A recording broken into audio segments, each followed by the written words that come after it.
is to really kind of understand and get involved with the community.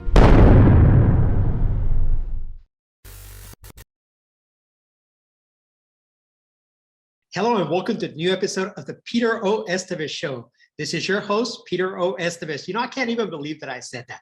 The Peter O. Estévez Show. Today is the first of many. It's our 101 podcast episode. It marks the new season.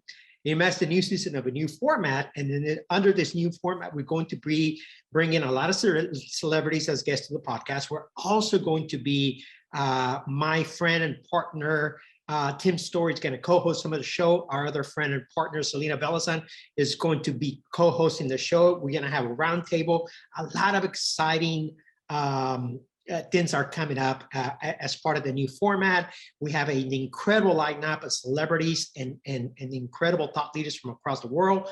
Our format is the same. It's just different personalities, a different season, a different spin. And we're going to start today with none other than Chris Mattmann. Hello, Chris, and welcome to the Peter O. Estévez Show. Peter, it's great to be here. Thanks for giving me the agency to be here, and happy to be on Centennial +1 of the show. So. Thank you so much. Chris, you are a legend. Chris is a Chief Technology Innovation Officer at NASA, the Jet Propulsion Laboratory. His work has helped NASA explore space and help journalists and government track international financial crime amongst the world's elite across the globe. He is best known for a 20-year career inventing the most downloaded software on the planet, culminating from his membership on the Apache Software Foundation Board of Directors, creating technology that powers all data systems in industry, including Hadoop, and his pioneer work of building the Tika library. Tika, the digital Babelfish, is the key technology that solved the Panama Papers and won the Pulitzer Prize in Journalism in 2017. Chris is a frequent keynote speaker in government, academia, industry, and his work has helped define the field of data science. Hello, Chris. Again, welcome to the Peter O. Estévez Show. What an honor to have you. What a privilege to have you. I am excited to dig in. Yeah, so am I, brother. So am I. And, just really looking forward to having a gregreat conversation, which I'm sure we will. I am too. You have been involved in the development of some of the most widely used software in the world. Hadoop, the industry standard, but also plenty of other software at the Apache Software Foundation, where you were a board member.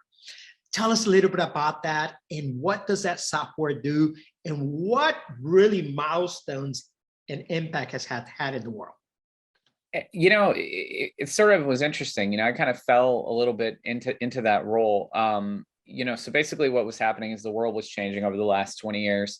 We see it every day in things like our iPhones and things like that today. It's like you talk to photographers and, these amazing people, take Getty images and stuff like that. It's like, well, I don't need, this amazing camera with the huge lens anymore because my iPhone can take just as good pictures. And they're actually, they're telling the truth. And so part of that is instruments and things that used to be sort of only, in these sort of elite environments constructed in, the world's labs and things like that for cameras, for imaging, for measuring science, they became commoditized.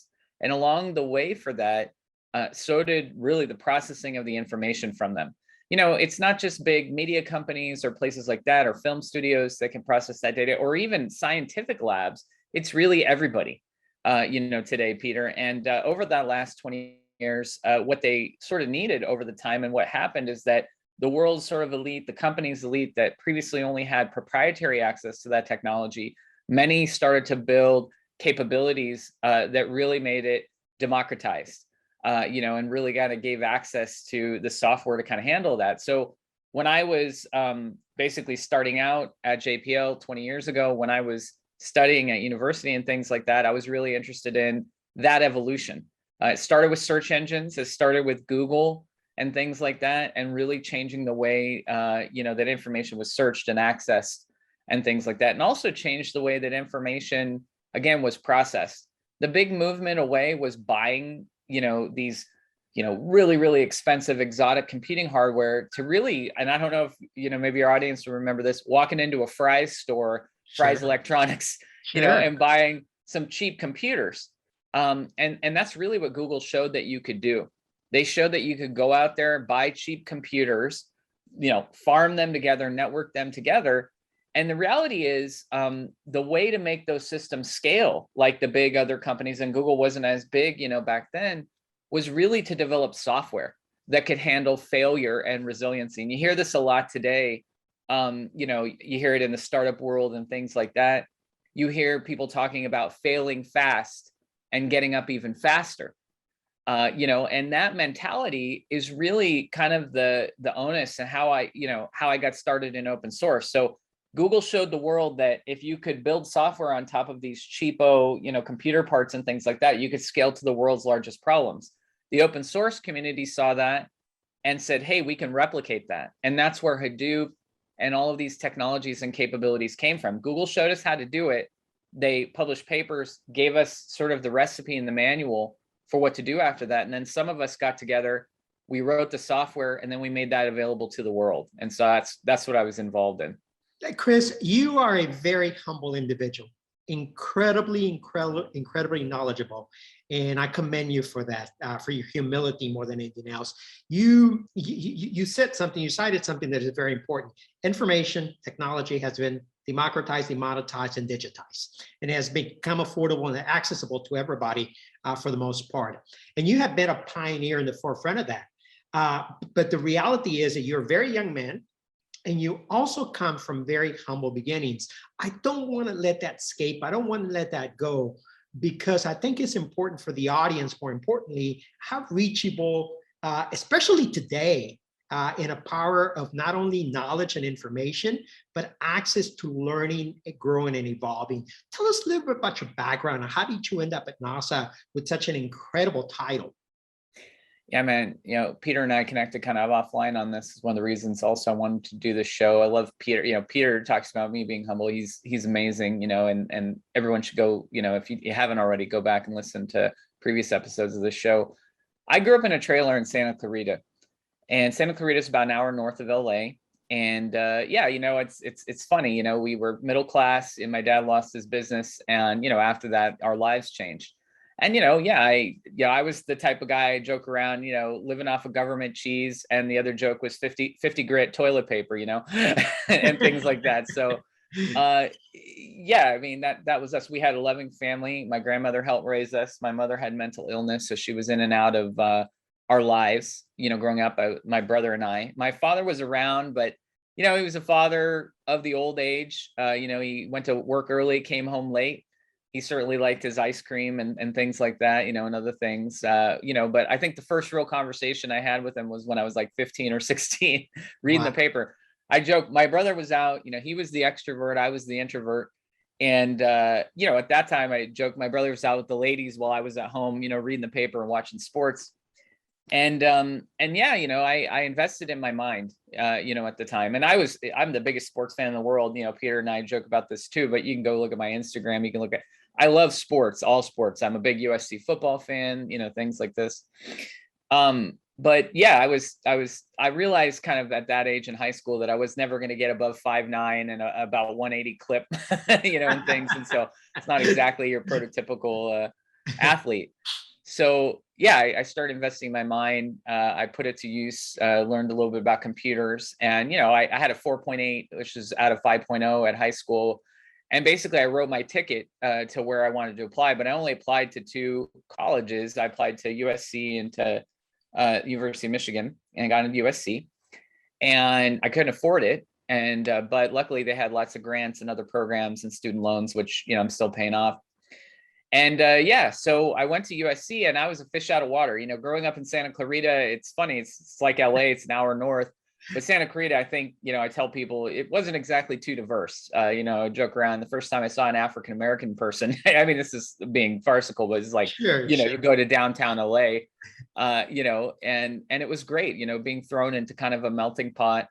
And so on and so forth. And I embraced it. I was born in Los Angeles, born at USC Hospital.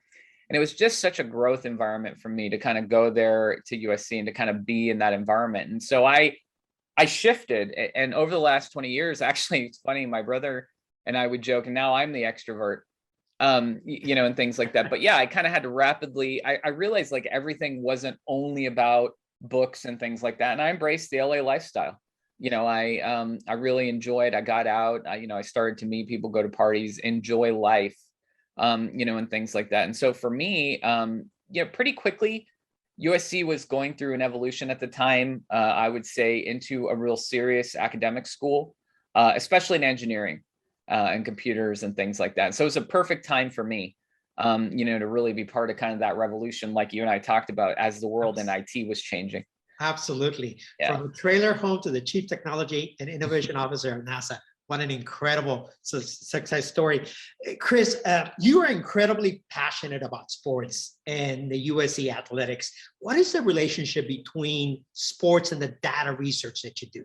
How do they meet? How do they integrate?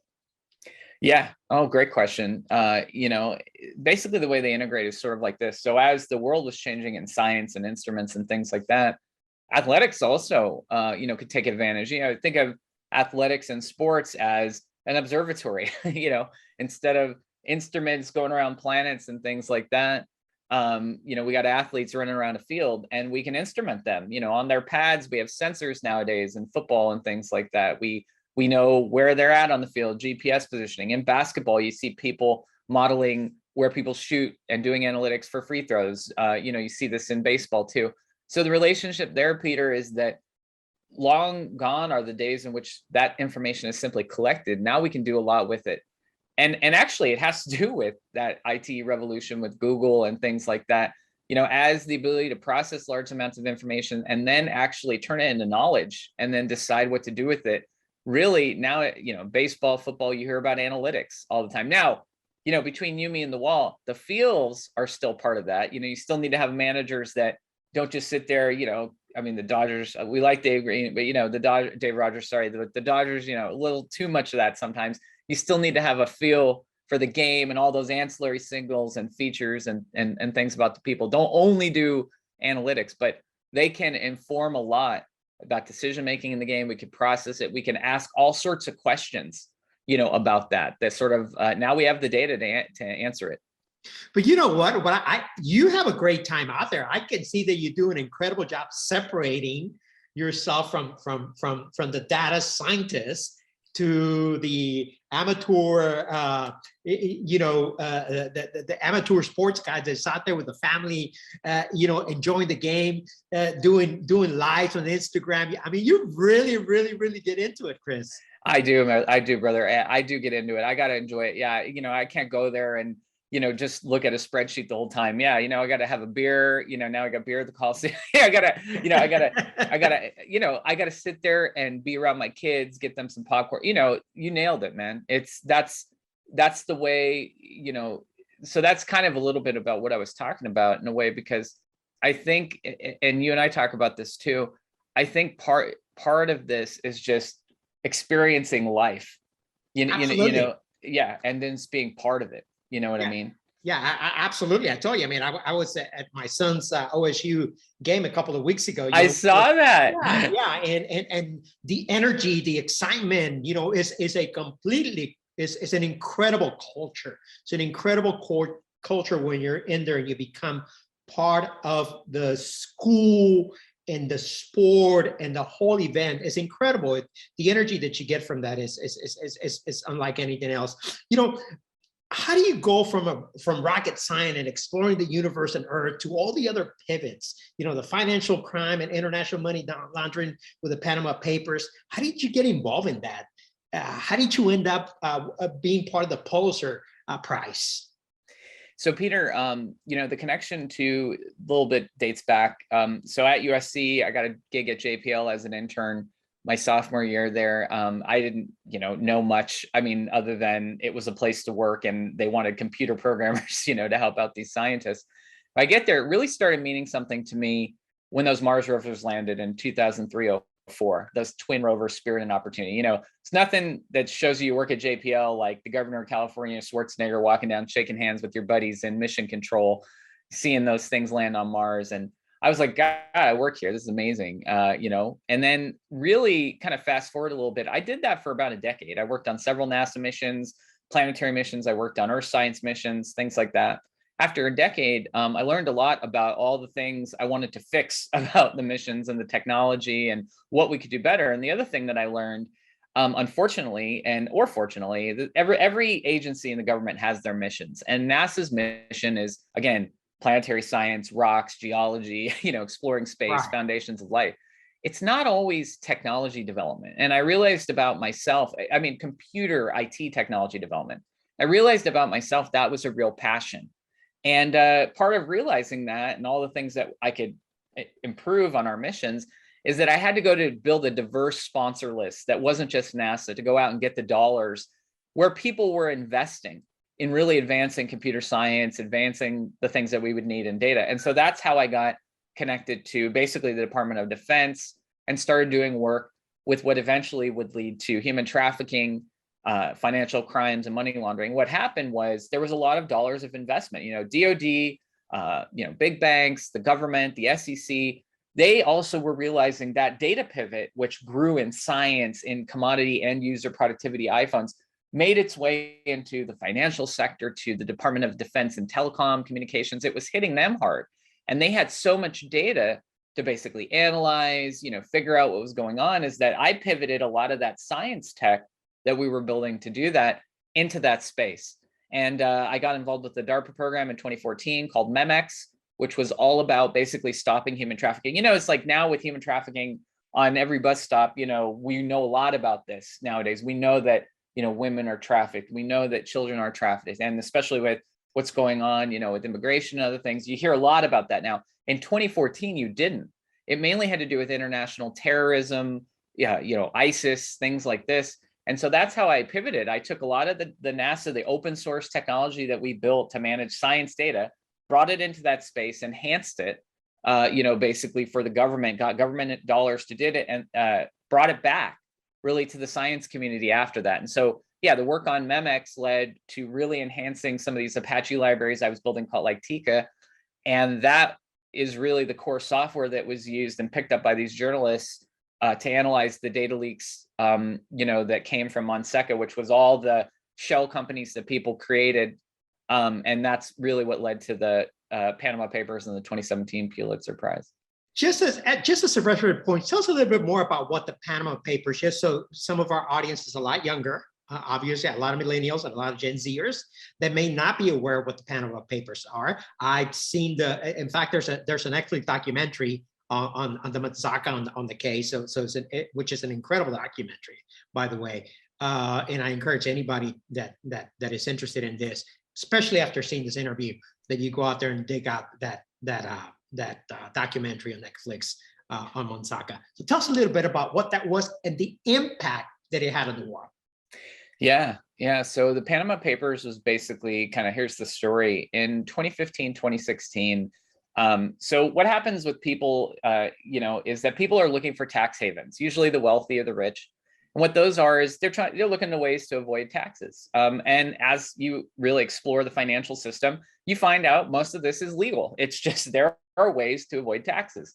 And the way to do it is you establish these shell companies in places that have, more, I'd say, amenable tax-friendly ways to do that, to reduce your tax liability. And companies that set up these sort of shell holdings and things like that to defer and, quote, hide your money, they have data on, who their clients are and, what companies they've set up and things like that. And so in 2015, 2016, one of these companies, Monseca, had a data leak. They were hacked, and 11 terabytes of all of their information about all the clients they serve and things like that was leaked. And it was private at the time. And what happened is it was leaked to a bunch of journalists. And so, I tell people this tech that I built in Apache and things like that, whether you're Osama bin Laden and they're raiding your, compound and getting a bunch of hard drives and computers that you then quickly have to analyze to figure out what's going on with terrorists, or whether you got one of these data leaks, from Monseca and things like that about who's doing what, with their finances, and you need to quickly analyze it. It's the same use case. You've got a bunch of data that has a lot of different file types, a lot of different files, terabytes of information, and you need to quickly analyze it, find out the people, the places, the things, the locations in it, the connections. That's what the software, the Tika stuff that I built, the digital Babel fish, does. And so what happened with the Panama Papers is that 400 journalists, part of the International Consortium for Journalists, got this leak and they started looking at it. And basically what they found out, Peter, is like the prime minister of Iceland at the time, big state dignitaries, actors, actresses, Emma Watson, one of my favorites, Hermione Granger, people hide their money. They showed up in the connections for establishing these shell companies. And so what those journalists did is they analyzed it for a few years. They used Tika as the foundational software that I built. And they published a big report called the Panama Papers, which basically described who, what, where, when, and how they were hiding their money, to avoid taxes. And let's clarify by saying that some of those structures are legal structures. Totally. They're not commonly known to the average individual. You've been at NASA JPL for over 20 years. You must love that place. And I can see it looked like you're having a lot of fun. What exactly do you do? What is it that you have been involved in various projects, but 20 years is a long time to be anywhere. Okay, especially in today's world where there's so much mobility, you can work from anywhere in the world. There's so many opportunities for creative minds like yourself to become entrepreneurs. So tell us what you do, why do you do it, and what's next? Yeah, so for me, I'll tell you, Peter, what I do there has sort of taken, I would say, 2 or 3 different pivots. The first pivot, like I said, that first 10 years, I did a lot of science mission development. I was the chief architect in our instrument systems division for that. The second 10 years, the second decade, the first 5 of which I was building those technology programs, building software, helping to do the financial crimes and, all the Pulitzer stuff. The last 5 years, I've made a pivot into IT. And so really this defines, what I do today. But that pivot into IT, I moved to be the deputy CTO, and I learned a lot about data, and the world was changing at the time. Data scientist became a sexy job. Now we have AI engineer as a sexy job, automation, things like that. And I will say, related to that, what I do is I became the deputy CTO, and now I'm the CTO. And what I do is I lead the innovation division.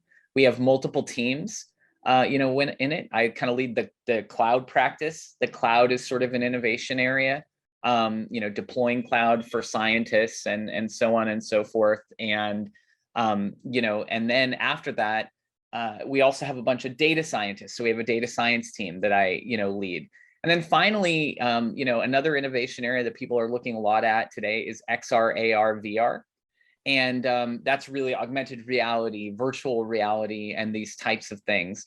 And so in that space, in that environment, those 3 teams are kind of our core teams. And what I do is our job is to look at the future. What are the needs of mission, science, engineering, and things like that? And how do we deploy those teams? How do we get the new innovative engineers, deploy them to our missions and our projects in those technological areas? Typically, Chris, when we see or when we think of a scientist, we think of a guy in a lab coat, with his nerdy glasses, with his hair sticking up. The only time I see your hair sticking up is when you're running. Okay? When you go out for your jogs. But other than that, I see you, it seems like you have an incredible social life. I see you at opening of art expositions. I see you at culture events. I see you at media events. I see you at music venues. You're everywhere. Okay. So who are your favorite artists? What do you do for fun? Is your wife an artist, by the way? Because I see a lot of photos with you and her, and it looks like to me like she's an artist. Yeah. My wife is a photographer, Peter. She was an undergrad art history major at Whittier College, and is very into the arts and lifestyle and things like that. And today she shoots families and babies and does like photography. She'll do the occasional wedding, but she really does enjoy lifestyle, type of things and shooting families and really babies and kids. And that kind of coincided a little with the development of our own family, related to that. But yeah, no, I've always been a pop culture, person. I love media and arts. Some of my favorite artists, I love hip hop, R&B, dating back to probably Craig David, Usher and things like that. But, we just went to her at the Hollywood Bowl. I love her. She was an amazing artist who I hadn't really kind of indoctrinated myself into. And my wife was a big fan of. She's always ahead of me. But, really enjoyed that. We saw Christina Aguilera at the Bowl. So I'll go to events like that. I love sports. I love movies. I'm a huge Marvel fan. I love comics. Part of my kind of evolution, and I always was a fan, being sort of a nerd of these things, but I took a little hiatus, over the last 15 years. But, as your children start to get older, you can relive and re-experience some of those things that you used to be passionate about. And so that's been me. I've really been doubling and tripling down on that. And part of everything that's going on in the technology, the arts, the media community nowadays is really driving a lot of innovation. In these areas, media is driving it. From the NFTs and the blockchain. You and I think initially met on Clubhouse. This new social audio app in which a lot of innovation is going on. So yeah, I tend to get out. I tend to be popping around the Hollywood area. Really love art and paintings and everything that's going on there. Really enjoy that stuff.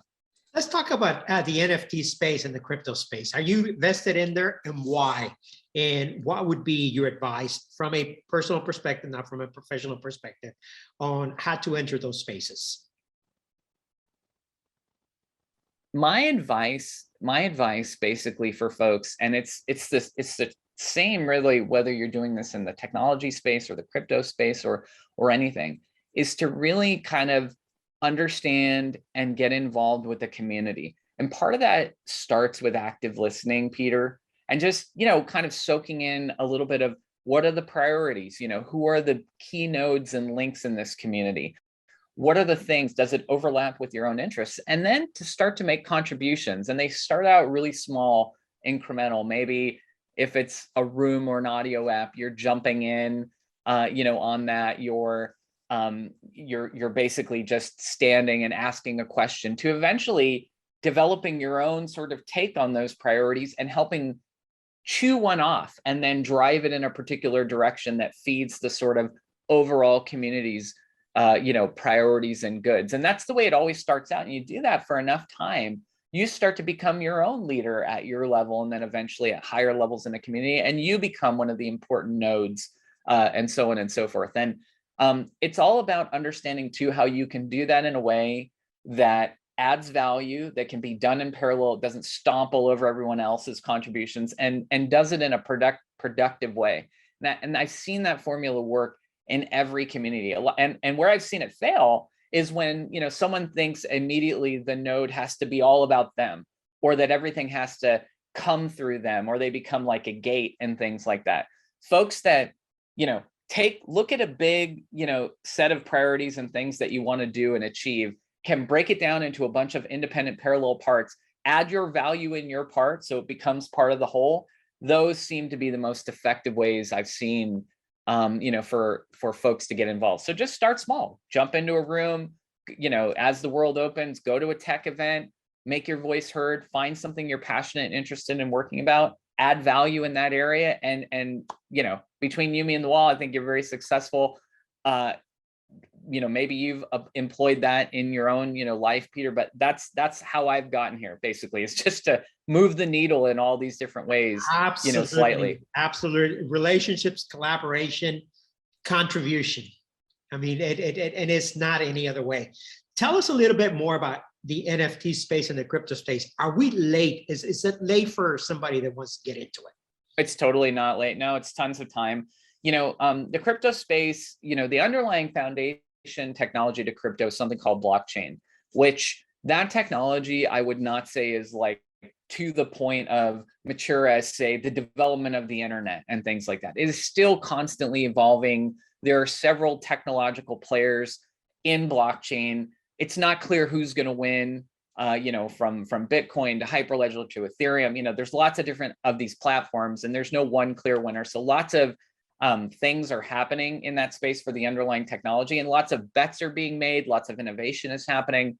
Lots to kind of happen in the technology end. Foundationally, on top of that, there are different verticals. There's NFTs, like you said, which are basically media releases on the blockchain, of art, of music, of, movies and things like that, culture, sounds, things that people are releasing. And that sits foundationally on the blockchain. There are communities around that for distribution of that, for ownership, for rare collectibles. That is happening There's lots that's happening even outside the technology space, just in that of supporting each other, people in communities doing that.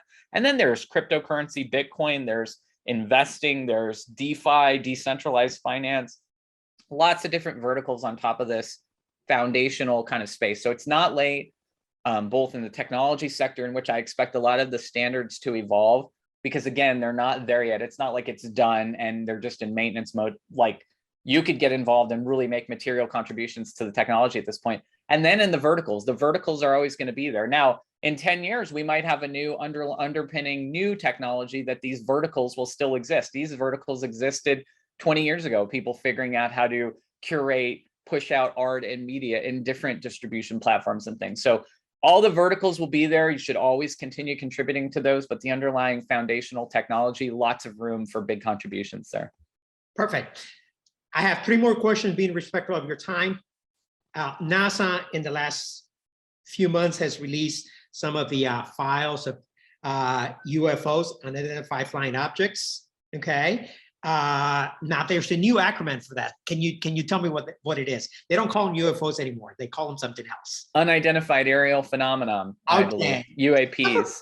Tell us 2 questions regarding that. Why did they release those files? Okay. And is there strangers among us? Oh, ask me an easy one. No, well, it's funny. So why they released that? So I mean, clearly, so those were released by the Department of Defense. NASA is a civilian agency, although if you look long ago, it was created as a arm of the Department of Defense in the 1950s, but it has since become a civilian agency. We do work with the Department of Defense. Thank you for the clarification. Yeah, no problem. It's interesting. They're all interconnected somehow, but why they released them, I think, is because clearly there are things that highly trained pilots, highly trained, military and defense pilots, not just commercial airline, pilots, have seen that they, don't have great explanations for. And, at some level, to the second point of your question, all of this becomes a leap of faith at some point. No one on, 2 sides of an argument, there's aliens, there's not aliens. Neither side has definitive proof of, the other. Carl Sagan used to say extraordinary, beliefs require extraordinary proof. And it's a fair comment, but that said, the people who believe in this, it's really hard to negate, because again, those that say this doesn't exist or whatever, look at the Drake equation, which talks about the amount of exoplanets out there that have possible life, just estimates that in the universe. My personal belief is that we aren't alone. I do believe that it's certainly possible, and it's highly likely that there's alien life out there. Whether these planes or these aerial phenomenon are that, I don't know. And I know that's not, maybe the answer everyone wants, but, I'm telling you, my personal belief is I do believe, that they're out there. No one can prove me wrong, by the way. And then similarly, I can't produce a gray alien. So, Absolutely. And the reality is that we would be extremely arrogant to believe that we are the only species in this world. Right. Okay. It's a very human belief that we are the only ones, in my opinion, as well, Peter. Yeah. Let's talk about AI. AI has made incredible leaps in the last few years. Okay. But there's also a lot of fear, primarily in the service industry, in a lot of industry where jobs are becoming automated. Okay. There's a fear that there's going to be thousands, if not millions, of people across the world that are going to be unemployed. Now, how do we fill in that gap, and what is the impact AI is having in our economy and in the world across? Yeah, AI, we're at an AI revolution right now. And really the first places that we're feeling it in all the areas that you're talking about, like you said, is automation. And take the example, Flippy the robot. It's from Miso Robotics as an example. It's a robot, basically burger flipper. And that's at its, lowest level. It's looking at jobs that have skills that are easily transferable to the robots.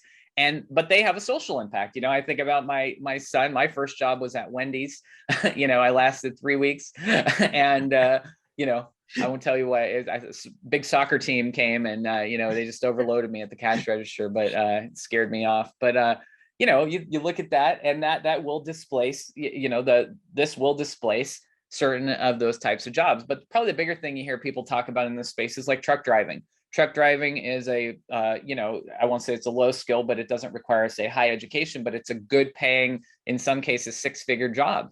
And, with automated, trucks that Elon and others are building, and their time to market in the next 2 to 5 years of potentially being there, it has potential to displace 1 million truckers.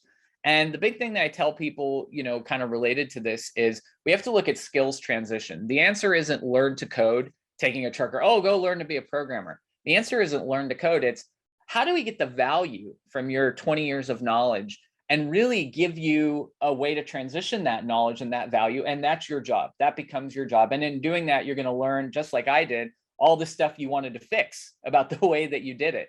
And that's going to lead to your next job. We got to focus on skills transition.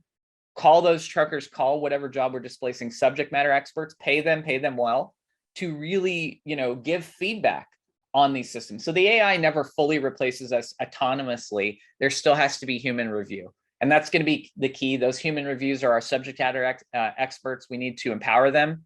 We need to, again, pay them well, pay them for their skills transition. And the answer isn't learn to code. So let's talk about the elephant, and I'm not even going to call it in the room. I'm going to call it in the world, Corona and the vaccine issue. And I know that NASA is now a civilian organization, works closely with the Department of Defense, and I'm sure many other organizations of the government that have the security interests of our nation at large. So is there anything from your end, from NASA's end, that they're doing to accelerate the vaccine process? Is there anything that you can tell us to give us to pacify the fear mongle that is out there? Yeah, there's a lot of concern, nowadays too, Peter. There's a lot of disinformation that's out there, on the internet. There's a lot of. We're even having it on the rooms at Clubhouse. I mean, there's rooms that are being hosted for hours and hours with a whole bunch of people that are not scientists, that are not doctors, that have zero knowledge of information. They're basically repeating mungles of what they hear. Yeah. No, I've seen it. I've seen it too, and. To directly answer your question, a couple of things, in the early parts of the pandemic, NASA did develop a couple things. We developed a ventilator that we provided and licensed to companies to basically deliver for free. And so that ventilator was called Vital. And we did that. That was in, I think, April 2020. I was also involved in a project to develop 3D printed face mask respirators. For folks. And basically what this would be is like, in areas where you don't have the necessary supplies as part of the supply chain, or you don't want to disrupt the medical supply chain, basically be able to, as long as you had like a $700 or cheaper, 3D printer, which in India, they have these at all the universities now. And when they were hit with the Delta, this was very useful to them. But we did it because we were hoping it would help, hospitals, with PPE and things like that. So we did a couple things kind of in that area. And then recently, with respect to the vaccine, itself, probably the closest thing I would say, we're not directly involved in the distribution or things related to that, but we have done IT work in helping to sift through and kind of sort through, some of the misinformation, and things that are out there. My biggest, thing, I guess, to share with the audience, the vaccines are safe. They're effective. I talk about this a lot on Twitter. Even mainstream media struggles, with the narrative sometimes. I think Mediaite had an article about, Delta and how the initial thing was, oh, if you're vaccinated, it doesn't matter. And as it's come out, that was like the wrong interpretation, because it's what people are seeing. And I'll kind of just share my own kind of opinion on this now is science politicized, in a way. And the reality is, scientists have always disagreed. The famous reviewer number 3 syndrome, where reviewer 3 kills your paper, and you're just, reviewer 3, scientists have disagreed forever, and that's fine. That's science. The evolution, the truth is out there. So what you're seeing is sort of the real time of that play out with, clickbait headlines on all sides trying to kind of trounce each other. Back to the vaccines. The vaccines are safe. They're effective. Your definition of effective matters. Does that mean you're never going to get sick if you've had a COVID vaccine? Probably not, but that was never their definition of effective. It means you're not going to get in a hospital and die, and you're not going to have severe disease, when you get in there. The vast majority of people that get, the vaccine, that's what they were engineered and designed for. COVID was, overwhelming of our hospitals. issue. The hospital systems weren't really set up in the US, and really around the world, but in particular, even more so in the US, given our population. They weren't ready to kind of have and receive those influxes. And so the vaccines were designed to basically prevent people from getting severely sick and dying in our hospitals and overwhelming them. And so they are still effective. And in the case of Delta, everything I've seen as a scientist says that as well. Articles published in the Lancet say that. My thing to your audience is COVID vaccines are safe. And if you haven't had one, I would get one. Thank you, Chris, for the clarification. Now tell us about your book and tell us about where people can find you. Yeah, well, no problem. Thanks, Peter. It's been great to be on the show. So I did write a book on AI technology. It's called Machine Learning with TensorFlow, second edition. You can find it on my website, Mattman, Mattmann.ai. There's a link to it on there, but it's basically all about AI, different use cases, and it really covers a modern Google framework called TensorFlow that we use to implement machine learning and AI. And a lot of the work that we talked about on this podcast, I've done over the last 20 years, automation, different use cases, things like that. It's in the book. And so you can check it out on my website, and then you can find me on my website, or you can find me on Instagram, just at Chris Mattmann. And it's the same on all social. So a great scientist, a great man, a great husband and a father, Chris Mattmann. Thank you. Thank you. Thank you so much. It's a pleasure to be here. And thanks so much, Peter. Thanks for having me. It's a great show.